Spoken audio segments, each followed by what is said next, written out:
Have you ever wanted to encode your shit into uwus? Well, now you can with uwu-codec.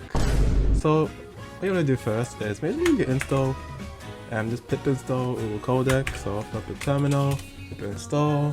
I already have it installed, so I get this, and then open up your favorite editor. To get going with the uwu-codec, first what you have to do is import uwu-codec, and then now on the next line you can just type uwu-codec.enable.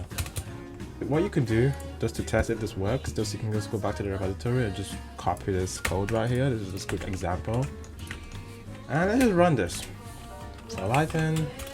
So now we have this bullshit, and basically what happens is that this is the data, this is a string, and then we can encode the string into uwu bytes. So now we have uwu bytes, and these are the actual like bytes of the string, and then we can also decode it back to a string, and as you can see we just get the same string result from here. So that just shows that it works. Imagine we obfuscated Python code in uwu bytes. That can't be done, right? You can't do that, right? You can't do that, surely.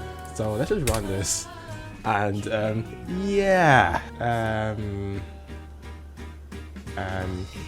we just obfuscated Python code into uwu bytes and ran it back again. Someone should stop me. Maybe in the next video where I make a whole